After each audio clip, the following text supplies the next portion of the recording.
नमस्ते दोस्तों, आज अपन चलेंगे दक्षिण अमेरिका के घने जंगलों में। वहाँ मिलेंगे एक खास जानवर जिसका नाम ट्रैफी है।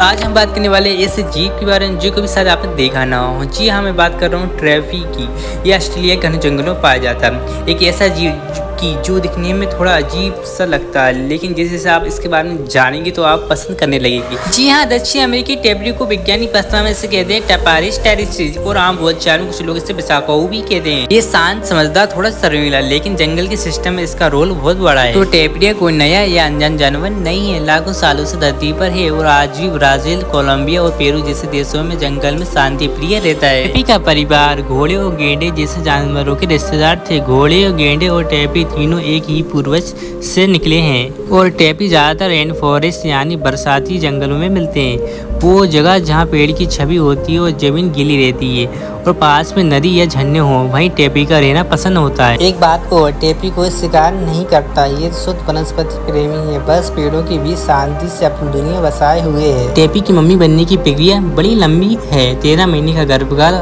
हर बार एक बच्चा होता है और वह भी बहुत क्यूट, सफेद और भूरे धारियों वाला, जैसे तरबूज पर पट्टियां। और बच्चा पैदा होने के कुछ दिनों में चलना सीख जाता है, लेकिन माँ 1 से 1.5 साल तक उसकी देखभाल करती है। इस समय में वो जंगल के सारे उसूल सीखता है, खतरे से बचना, खाना की खोज, पानी में तैरना।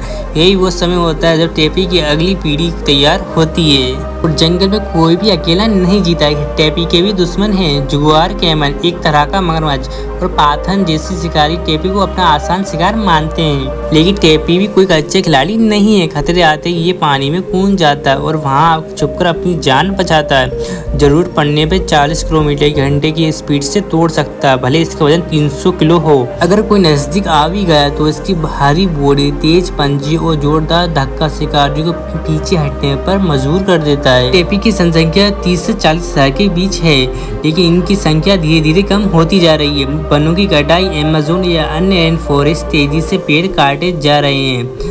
अब जिस शिकार टेपी के मांस या खाल के लिए हो रहे हैं। टेपी की औसत उम्र लगभग 25 से 30 साल होती है। ये बहुत अच्छा जीवन काल है किसी जंगली जानवर के लिए, खासकर जब उनके आसपास इतने खतरे हों।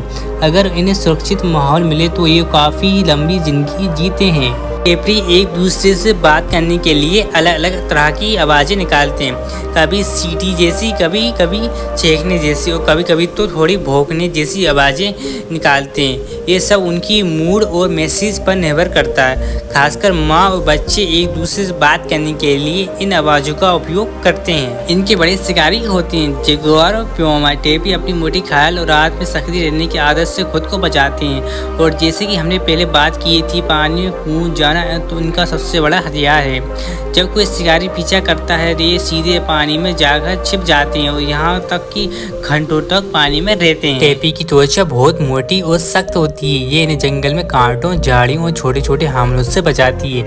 इनकी गर्दन पर त्वचा और भी मोटी होती है, जो शिकारियों जैसे जगुआर के हमलों से बचाने में मदद करती है। दक्षिण अमेरिका के कई आदिवासी समुदाय के लिए टेपी का एक खास संस्कृति महत्व है।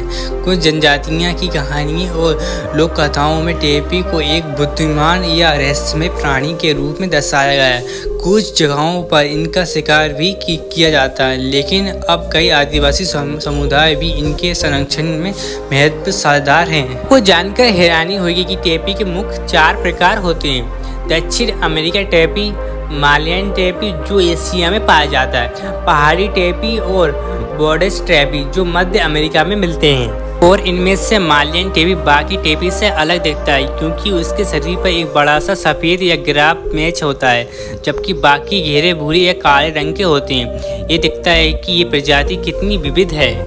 जलवायु परिवर्तन और ग्लोबल वार्मिंग का असर टेपी पर भी पड़ रहा है। इनके प्राकृतिक आवास में बदलाव आ रहा है, पानी के स्रोत सूख रहे हैं, यहाँ तक कि बाढ़ आ रही है। इससे इनके जीवन चक्र बहुत बुरे असर पड़ रहा है।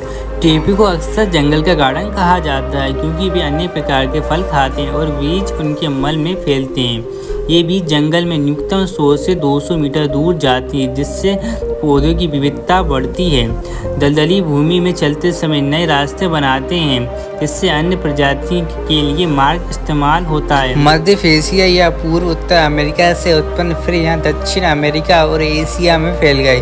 वहाँ आज भी एशियन टैपिर पाए जाते हैं। और अब सिर्फ जानवर खतरे में नहीं है, बल्कि जंगल और पानी और हवा और यहाँ तक कि इंसान भी खतरे में है।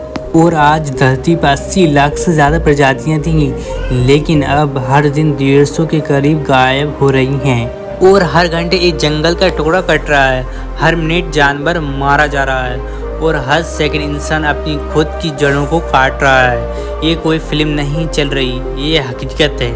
और ऐसे इंटरेस्टिंग जानवर के बारे में जानने के लिए हमारे चैनल सब्सक्राइब करिए, और अगर आपको वीडियो अच्छा लगा तो लाइक करिए।